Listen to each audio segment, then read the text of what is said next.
Hello everyone, welcome back to my channel. I hope you all are doing well and enjoy my fan fictions. So let's start our fan fiction journey. ये guilty lover of innocent criminal का next part है. Let's started. Finally wing की सच्चाई आज सबके सामने थी. Yanli ने सबको सब कुछ सच बता दिया था और ये भी कि मेंग्याओ का खून उसने किया था, ना कि विंग ने. एक्चुअली उस दिन यानली खुद मेंग्याओ के इरादों से अनजान थी और जब मेंग्याओ ने उस पर अचानक से अटैक किया तो यानली पहले तो कुछ समझ ही नहीं पाई, क्योंकि वो मेंग्याओ की बहुत रिस्पेक्ट करती थी. सबकी तरह वो भी मेंग्याओ को बहुत अच्छा इंसान समझती थी. पर उस दिन जब यानली ने मेंग्याओ का असली फेस देखा तो वो भी थोड़ा डर चुकी थी. वो बस खुद को बचाना चाहती थी मेंग्याओ से, और क्योंकि मेंग्याओ उसे हरेस करने की कोशिश कर रहा था. यानली खुद को प्रोटेक्ट करने के लिए मेंग्याओ को अपने आप से दूर ढकेल रही थी, पर मेंग्याओ बहुत स्ट्रांग था, जिस वजह से यानली खुद को बचाने के लिए चीज़ें ढूंढ रही थी और उसे मेंग्याओ पर थ्रो कर रही थी. पर मेंग्याओ पर इन सब चीज़ों का कोई असर ही नहीं हो रहा था और वो लगातार यानली को अपनी तरफ खींच रहा था.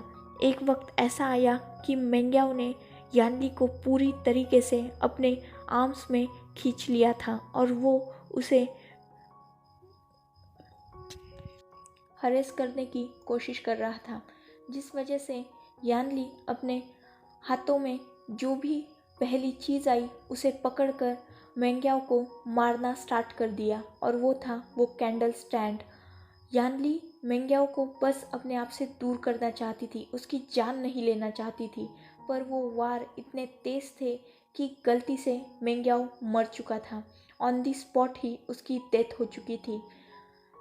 विंग अंदर से मतलब रूम के अंदर से चीज़ों की टूटने की साउंड को सुन सकता था, इसीलिए उसने रूम के लॉक को बहुत आसानी से ओपन कर लिया था. एक्चुअली मैडम यू और विंग की बचपन से ही बनती नहीं थी. मतलब विंग जब छोटा था तब मैडम यू उसे कुछ खास पसंद नहीं करती थी, इसीलिए वो अक्सर विंग को छोटी छोटी बातों पर भी बहुत हार्ड पनिशमेंट देती थी. अक्सर वो विंग को दिन दिन भर रूम में लॉक कर देती थी, इसीलिए विंग ने उन लॉक्स को ओपन करना सीख लिया था, जिस चीज़ का इस्तेमाल उसने उस दिन भी किया और उस लॉक को बहुत आसानी से ओपन कर लिया था. पर जब तक विंग अंदर आ पाता और कुछ कर पाता तब तक यानली मेंग्याओ को मार चुकी थी.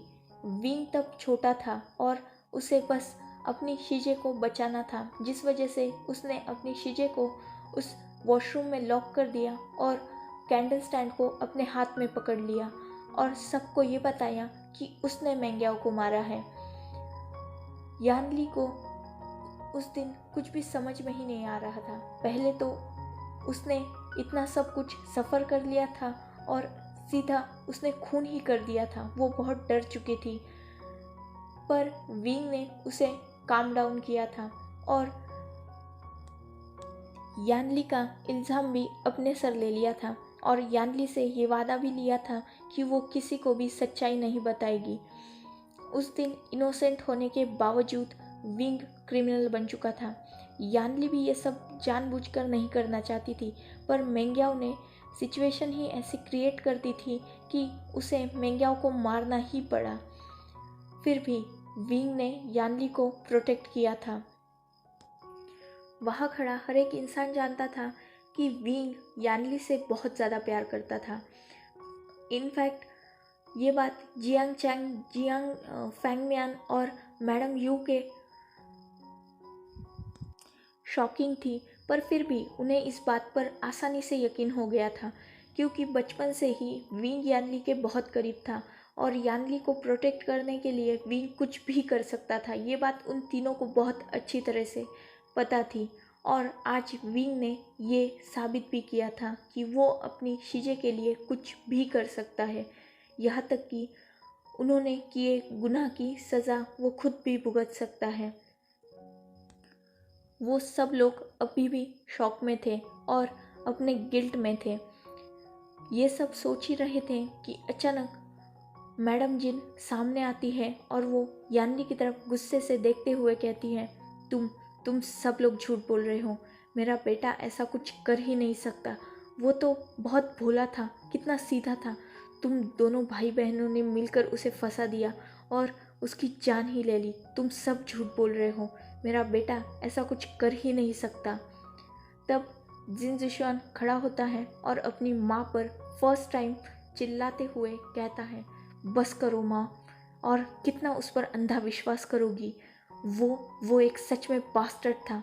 जब मैडम जिन जिशान के मुंह से ऐसा सुनती है, उन्हें बहुत गुस्सा आता है और वो सीधा जिन जिशान को थप्पड़ मार देती है। वहाँ हर कोई शॉक था क्योंकि सबूत तो हर किसी के सामने थे और ऊपर से सुशे ने कन्फेस किया था कि मेंग्याओ ही इन सब चीज़ों के पीछे था। फिर भी मैडम जिन को विश्वास नहीं हो रहा था। आसान नहीं होता क्योंकि मेंग्याओ मैडम जिन का खुद का बेटा था और मेंग्याओ बचपन से ही बहुत स्वीट बिहेव करता था, जिस वजह से कोई भी उसके झांसे में आसानी से आ सकता था। और मैडम जिन वो तो मेंग्याओ से खुद बहुत ज़्यादा प्यार करती थी, जिस वजह से उन्हें यकीन नहीं हो रहा था। जिन जिशुआन अपने गाल पर हाथ रखता है और अपनी मॉम की तरफ गुस्से से देख रहा था। लैन सिचान आगे आते हैं और वो मैडम जिन की तरफ देखते हुए कहते हैं, यानली जो भी कह रही है वो सच है। एक्चुअली मेंग्याओ सच में बहुत घटिया इंसान था। मैडम जिन लैन सिचान की तरफ देखती है और कहते हैं, आपको भी इन सब की बातों पर यकीन है? आप तो उससे प्यार करते थे ना? और आपने तब लैन सिचान आगे कुछ बोलने नहीं देते और बीच में ही मैडम जिन की बात काटते हुए कहते हैं, हाँ मैं उससे प्यार करता था, इनफैक्ट आज तक करता था, पर आज मेरे सामने जो सच्चाई है मैं उसे भी झुठला नहीं सकता। आप भी जानते हैं कि मेंग्याओ के जाने के बाद मेरी खुद की क्या हालत थी।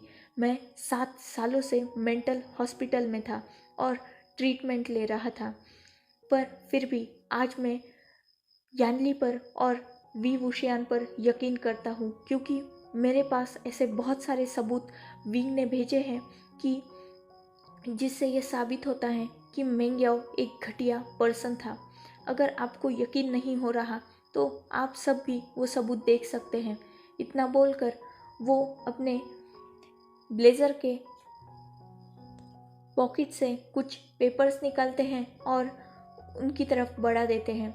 मैडम जिन उन पेपर को अपने हाथ में लेती है और उन्हें देखने लगती है। एक्चुअली वो मेंग्याओ के सारे काले करतूतों के सबूत थे। मैडम जिन वो सबूत देखकर बहुत ज़्यादा शॉक हो चुकी थी और हर कोई एक एक करके वो सबूत देख भी रहा था। एक्चुअली किसी को भी यकीन अभी तक हो भी चुका था, पर फिर भी वो होता है ना 1% डाउट, वो डाउट क्लियर करने के लिए ये सारे सबूत बहुत थे। लैन सिचान लास्ट में अपने पॉकेट से एक लेटर निकालते हैं और उसे सबके सामने करते हुए कहते हैं, ये विंग का लेटर है और उसने मुझे ये कल ही भेजा और इसी लेटर की वजह से मैं विंग पर यकीन भी करता हूँ। उस लेटर को फिर से न्यू हुसैन जाता है, पकड़ता है और उसे पढ़ने लगता है। उस लेटर में कुछ ऐसा लिखा था, डियर गगा, आप मुझे शायद नहीं जानते, मैं भी आपसे कभी नहीं मिला। आपके बारे में मैंने बहुत सारी बातें सुनी हैं। एक्चुअली मैं आपके बेबी ब्रदर मतलब लान वांगजी का बेस्ट फ्रेंड हूँ और आपका एक वेल विशर। सॉरी मैं आपसे पर्सनली मिलने तो कभी नहीं आ सका, पर फिर भी मैं आपको कुछ बताना चाहता हूँ जो जानना आपके लिए बहुत ज़रूरी है। ये बात आपके लेट फियोंसी मेंग्याओ के बारे में है। उसके बारे में आपको कुछ बातें जानना बहुत ज़रूरी है। एक्चुअली वो एक निहायती घटिया और कमीना इंसान था। उसने बहुत सारे क्राइम किए हैं और वो बहुत सारी क्रिमिनल एक्टिविटीज़ में भी शामिल था। मैं जानता हूँ कि मुझ पर यकीन करना थोड़ा मुश्किल है, पर मैं इस लेटर के साथ कुछ सबूत भी आपको देना चाहता हूँ, जिसको देखकर आपको यकीन होगा कि आपका फियोंसी मेंग्याओ बहुत बड़ा बास्टर्ड था। एक्चुअली वो एक मनी माइंडेड गोल्ड डिगर था, जो पैसों के लिए कुछ भी कर सकता था, किसी भी हद तक जा सकता था। और अगर आपको मुझ पर यकीन नहीं है तो आप सुशे से, जो जिन फैमिली का अडॉप्टेड सन है, उससे भी कंफर्म करवा सकते हैं, जो मेंग्याओ के हर क्राइम में उसका क्राइम पार्टनर था। वो एक क्रिमिनल ही नहीं, एक घटिया पर्सन भी था, जो लोगों की फीलिंग्स के साथ खेलता था। उसने आपकी भी फीलिंग्स का और प्यार का नाजायज़ फ़ायदा उठाने की कोशिश की थी। एक्चुअली वो गे नहीं था, वो आपसे प्यार करता ही नहीं था। वो एक लड़की से प्यार करता था, पर उस लड़की से उसे कुछ ज़्यादा फ़ायदा नहीं हो रहा था। और जब आपने उसे शादी के लिए प्रपोज किया, तब आप चाइना के one of the richest businessman में से नंबर 1 पे आते थे। और जब मेंग्याओ ने आपका प्रपोजल सुना तो पैसों की लालच में आकर उसने तुरंत हाँ कह दिया और सबको ये भी डिक्लेयर कर दिया कि वो एक गे है। एक्चुअल में वो गे था ही नहीं, वो शादी के बाद आपको मारना चाहता था और आपकी सारी प्रॉपर्टी को हथियाना चाहता था। ये उसका और उसके बेस्ट फ्रेंड सुशे का प्लान था।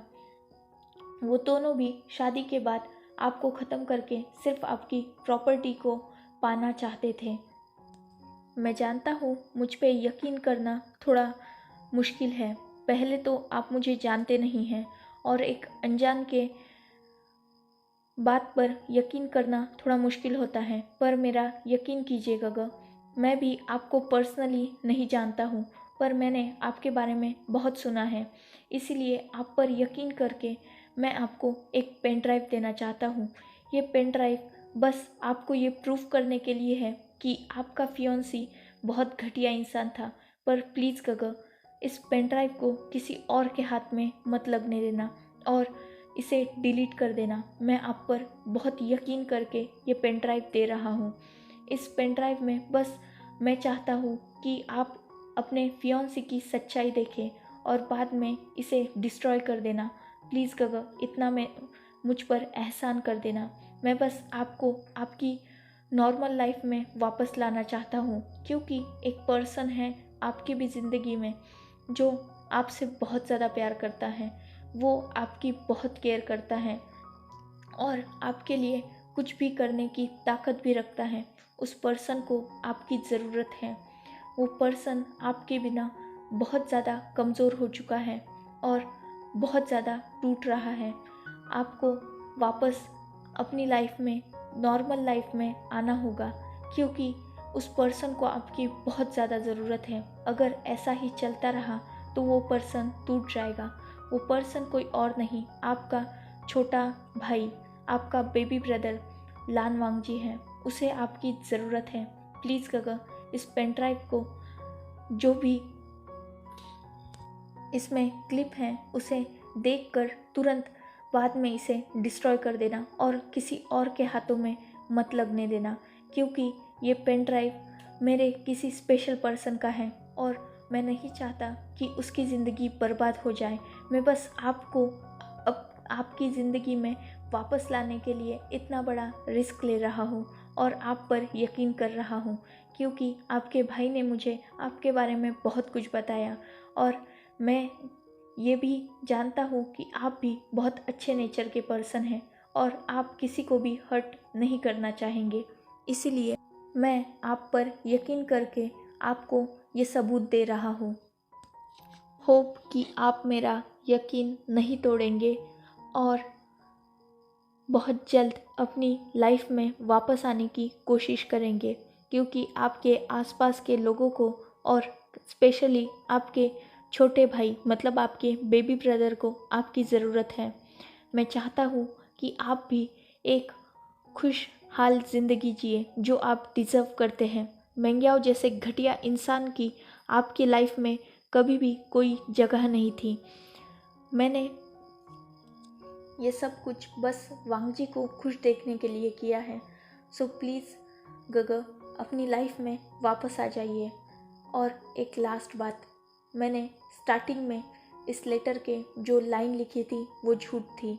मैं वांगजी का फ्रेंड नहीं हूँ, मैं उसका कोई बेस्ट फ्रेंड नहीं हूँ। एक्चुअली मैं मेंग्याओ का कातिल हूँ। मैं ही वो क्रिमिनल हूँ जिसने मेंग्याओ की जान ली थी। मैंने मेंग्याओ को तब तो किसी भी इंटेंशनली नहीं मारा था, पर आज मुझे इस बात का प्राउड है कि मैंने उसे ख़त्म कर दिया, क्योंकि मैंने एक नहीं 2 ज़िंदगियाँ बचाई, जिसमें एक तो मेरा उस स्पेशल पर्सन की है और दूसरी आपकी है। भले ही आपने बहुत कुछ सफ़र किया है, पर अब इन सब चीज़ों से बाहर आइए और खुद को और अपने भाई को दोनों को भी पहले की तरह ही प्रोटेक्ट कीजिए। लान वांगजी को आपकी ज़रूरत है और एक घटिया पर्सन की वजह से अपनी ज़िंदगी बर्बाद मत कीजिए गगे। प्लीज़ अपनी लाइफ में बैक कीजिए और वांगजी को भी फिर से जीना सिखाइए। आई होप कि आप मुझ पर यकीन भी करेंगे और मैंने जो आप पर विश्वास किया है उसे फुलफ़िल भी करेंगे और उस पेन ड्राइव में जो भी डाटा है उसे हमेशा के लिए डिस्ट्रॉय भी कर देंगे। आपका वेल विशर। इतना बोलकर वो लेटर एंड था। ये दूसरा लेटर था जो विंग ने लैन सिचैन को लिखा था। ये लेटर सुनकर वहाँ हर कोई शॉक था, क्योंकि विंग ने फिर से अपनी हरकतों से ये साबित किया था कि वो कितना अच्छा है और वो अपनों के लिए कुछ भी कर सकता है। वांगजी ये लेटर सुनकर बहुत ज़्यादा शॉक हो चुका था, क्योंकि इस लेटर में उसके बारे में बहुत से बार जिक्र था। वांगजी सिचैन की तरफ आता है और उनके सामने खड़े होते हुए कहता है, क्या क्या ये विंग ने आपको दिया?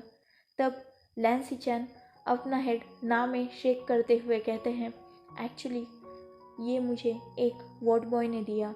उसने कहा कि ये एक पर्सन ने उसे देने के लिए कहा जिसने ब्लैक क्लोथ्स पहने हुए थे।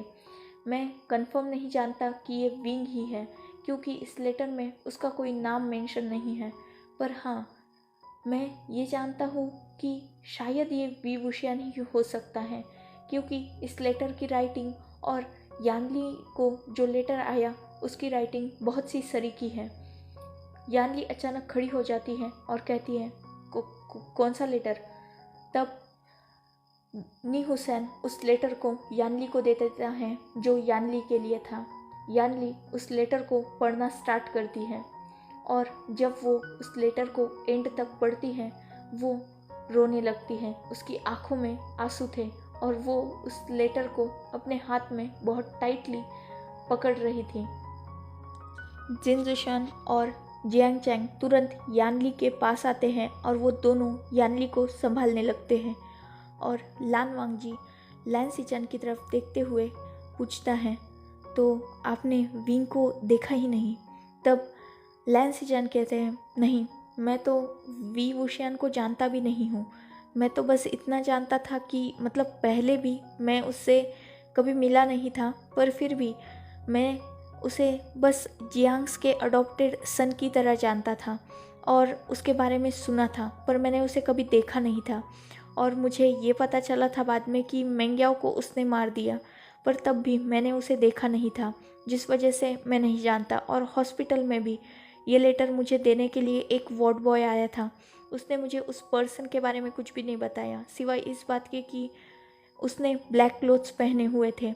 एक्चुअली उस वार्ड बॉय ने मुझे ये बताया कि उसने अपने चेहरे पर मास्क लगाया हुआ था, जिस वजह से उसका चेहरा हाइड था। वांगजी ये सुनकर शॉक हो गया था। तब लैन सिचैन वांगजी की तरफ देखते हैं और कहते हैं, तुमने कहा कि विंग तुम्हारा हस्बैंड है, क्या ये बात सच है? वांगजी अपनी नज़रें झुका लेता है। अब वो क्या जवाब दे अपने भाई को। अब उसे भी सच्चाई बतानी ही होगी सबको, क्योंकि अगर सबकी सच्चाई सामने आ रही है तो वांग जी ने भी तो गलत किया है, उसकी सच्चाई भी सबके सामने आना ज़रूरी है। जिस वजह से वांग जी चुप रहता है और नीचे सर करके रखता है, क्योंकि उसे वर्ड्स नहीं मिल रहे थे कि वो अपने भाई को कैसे बताए।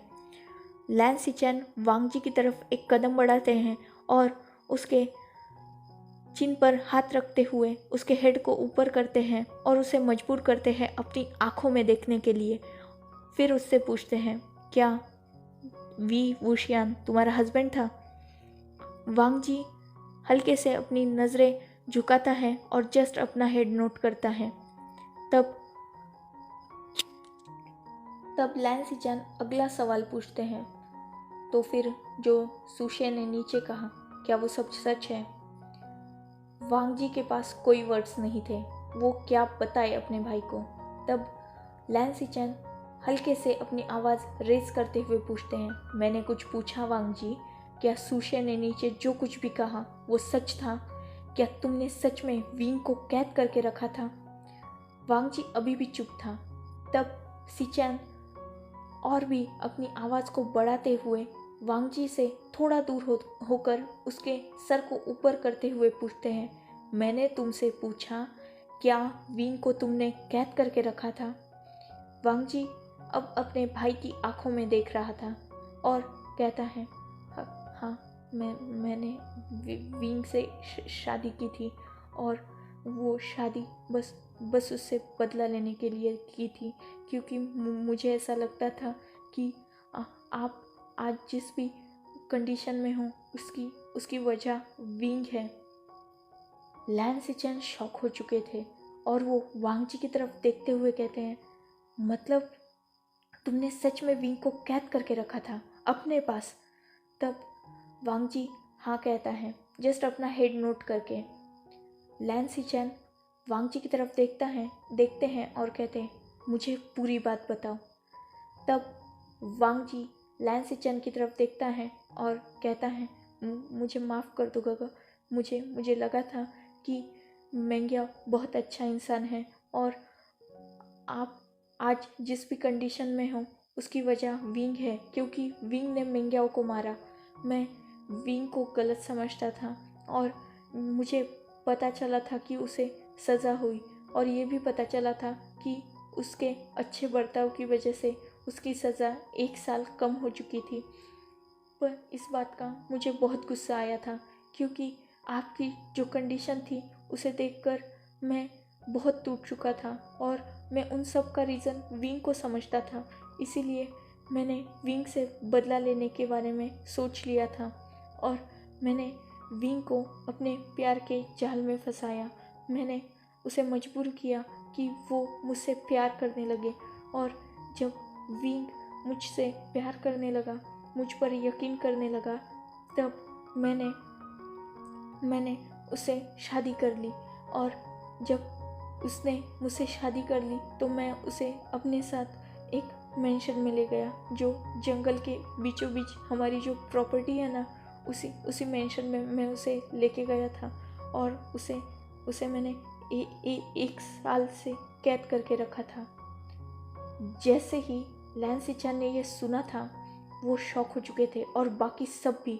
तब लैन सिचैन अपनी आवाज़ को ऊपर करते हुए वे उसी कोल्ड टोन में वांग जी से आगे कहते हैं, आगे क्या किया था तुमने उसके साथ? क्या तुमने सच में उसे जंजीरों में जकड़ के रखा था?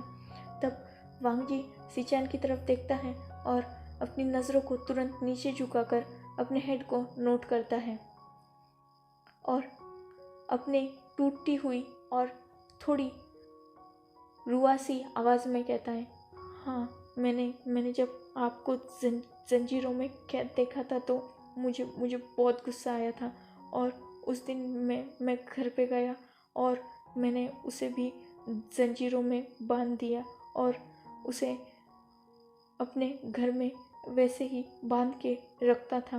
मैंने ही उसे कैद करके रखा था और उसके साथ जानवरों जैसा सलूक भी करता था।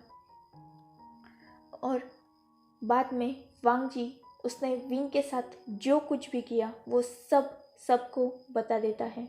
लैन सिचेन ये सब सुनकर शॉक हो चुके थे। उन्हें यकीन नहीं हो रहा था कि वांगजी जैसा इंसान ऐसा भी कुछ कर सकता है। हाँ, वांगजी कोल्ड था, थोड़ा स्ट्रिक्ट किस्म का पर्सन था, किसी से ज़्यादा बात करना पसंद नहीं करता था, पर फिर भी वो इतना हार्टलेस हो सकता है ये लैन सिचेन ने कभी सोचा ही नहीं था। उन्हें वांगजी पर बहुत ज़्यादा गुस्सा आ रहा था। वो सीधा वांगजी को स्लैप कर देते हैं और वांगजी इस एक्शन के लिए रेडी नहीं था और वो नीचे गिर जाता है। वो लैन सिचेन के कदमों में था। जियांग चैंग को भी वांगजी पर बहुत गुस्सा आया था। इनफैक्ट वहाँ खड़ा हर एक इंसान वांगजी की तरफ गुस्से से देख रहा था। जियांग चैंग आगे आता है और वो वांगजी की कॉलर को पकड़ के उसे ज़मीन से उठाकर अपने सामने करता है और उससे कहता है, तुमने मेरे भाई के साथ इतना बुरा कैसे किया?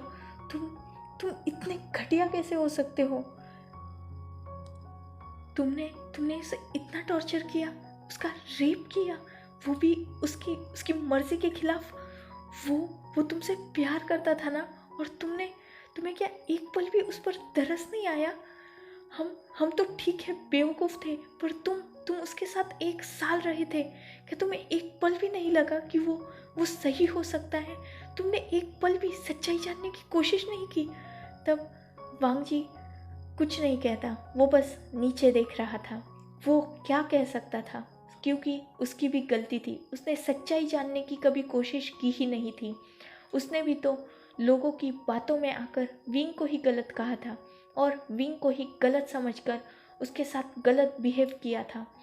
उसने समझना चाहिए था, उसे लोगों पर नहीं खुद के दिल पर यकीन करना चाहिए था। जब उसका दिल उससे कहता था कि विंग बेगुनाह भी हो सकता है, उस दिल की बात को उसने एक बार तो भी मानना चाहिए था। पर वांगजी ने ऐसा कभी नहीं किया। उसने हमेशा विंग पर ही डाउट किया और विंग को ही टॉर्चर करता रहा। इनफैक्ट उसने विंग की हालत बद से भी बदतर कर दी थी कि विंग खुद ही जीने की हर आस छोड़ चुका था। वांगजी जानता था कि विंग टूट चुका है, बिखर चुका है और ख़त्म हो चुका है। पर फिर भी वांगजी को मज़ा आने लगा था विंग को टॉर्चर करने में। गलती वांगजी की भी नहीं थी, पर सिचुएशन सी ऐसी बन चुकी थी कि विंग हर किसी के लिए गलत बन चुका था और हर कोई विंग से बदला लेना चाहता था। कोई भी विंग की साइड को देखना ही नहीं चाहता था। हर कोई बस विंग से नफ़रत करने में ज़्यादा मशरूफ़ हो चुका था कि विंग की सच्चाई उनके आँखों के सामने होते हुए भी कोई देखना ही नहीं चाहता था। और अगर कोई सामने पड़ी चीज़ देखना ही नहीं चाहता, उसे इग्नोर ही करना चाहता है, तो फिर वो चीज़ वहाँ होकर भी सबके लिए नहीं ही होती। कुछ ऐसा ही हाल विंग की सच्चाई का भी था। वो हर किसी के सामने थी, पर फिर भी कोई उसे देखना ही नहीं चाहता था, जिस वजह से विंग सबकी नज़र में क्रिमिनल बन चुका था। यानली ये सारी बातें सुनकर बहुत ज़्यादा शॉक हो चुकी थी। उसकी वजह से उसके छोटे भाई ने न जाने कितना कुछ सहा था। एक ऐसे इंसान की नफ़रत भी जिसके दिल में दिल नाम की कोई चीज़ ही नहीं है, वो आगे आती है और जियांग चैंग के हाथों से लान वांगजी को छुड़ाती है और वांगजी से थोड़ा दूर खड़ा होकर उसकी आंखों में देखते हुए कहती है, क्या तुम्हें मेरे आशियन पर एक पल भी तरस नहीं आया? तुमने कहा कि तुमने उसे अपने प्यार के जाल में फंसाया, पर मेरा आशियन वो तो बहुत ज़्यादा क्यूट है, उसकी हरकतें बहुत ज़्यादा मासूम है, इनोसेंट है वो। क्या तुम्हें एक पल भी उससे सच्चा प्यार नहीं हुआ था? क्या तुमने सच में उसे सिर्फ अपने पास कैद रखने के लिए उससे प्यार का झूठा नाटक खेला और बाद में उसकी लाइफ को इतना हेल बना दिया? क्या तुम्हें एक पल भी मेरे भाई पर तरस नहीं आया? वांगजी कुछ नहीं कह सकता था। वो टोटली स्पीचलेस था, क्योंकि सच्चाई थी। वो भी विंग से प्यार करने लगा था। वो भी विंग के उस इनोसेंस पर फिदा हो चुका था, पर नफ़रत की आग बहुत ज़्यादा थी। उसने लैन सिचैन की कंडीशन बहुत गलत देखी थी, जिस वजह से विंग पर तरस खाने का वांगजी को जब भी ख्याल आता था वो विंग को और भी ज़्यादा टॉर्चर करता था, ताकि वो ख्याल भी उसके दिल में ना आए। विंग को टॉर्चर करना वांगजी भी की भी मजबूरी थी, और बाद में इन सब चीज़ों में वांगजी को मज़ा आने लगा था। कहने को वांगजी भी हार्टलेस नहीं था, पर ये सब सिचुएशंस बन चुकी थी। यानली अभी भी वांगजी की आंखों में उसका सवाल ढूंढ रही थी, उसके सवाल का जवाब ढूंढ रही थी। यानली के चेहरे पर हल्की सी स्माइल आ जाती है और वो वांगजी की तरफ देखते हुए कहती है, तुम्हें तुम्हें भी गिल्ट है ना उसकी मौत का? तुम जानते हो मेरा भाई बहुत क्यूट है, वो बहुत अडोरेबल था। वो हमेशा अपने अपनों के लिए कुछ भी कर जाता था। वो मुझसे भी बहुत प्यार करता था और मेरे लिए भी उसने बहुत बड़ा सेक्रीफाइस किया। उसने बिना सोचे समझे मेरा इल्ज़ाम अपने सिर पे ले लिया और खुद जेल चला गया। तुम जानते हो उसने तुम्हारा इतना टॉर्चर क्यों सहा? क्योंकि वो तुमसे सच्चा प्यार करता है। अगर वो तुमसे प्यार नहीं करता ना, तो उसके लिए तुम्हारी कैद से भागना कोई भी बड़ी बात नहीं होती। पर फिर भी उसने तुम्हारा टॉर्चर सहा, क्योंकि वो तुमसे सच्चे दिल से प्यार करता था। वो ऐसा ही था। एक्चुअली तुम शायद नहीं जानते होगे, पर मेरी माँ उसे ज़्यादा पसंद नहीं करती थी और उस पर हमेशा से गुस्सा करती थी। पर फिर भी वो चुपचाप उनकी हर डांट सहता था, क्योंकि जब मॉम उसे डांटती थी तो उसे ऐसा लगता था कि वो उससे प्यार ही करती है, ये उसकी आदत है। अगर कोई उसका अपना, जिसे वो अपना मानता है, जिससे वो प्यार करता है, अगर वो पर्सन उसे दर्द भी देना, तब भी वो हंसते हुए सहता है और उस दर्द में भी उस इंसान के प्यार को ही ढूंढने लगता है। वो मेरा आशियन है। वो बहुत सीधा था और तुमने तुमने उसके साथ इतना बुरा किया। So, enough for today. Let's take a break. Next chapter in next video. If you like my explanation, like, comment and subscribe my channel. Hopefully you all are enjoying this journey. Goodbye. Take care. Enjoy your beautiful life.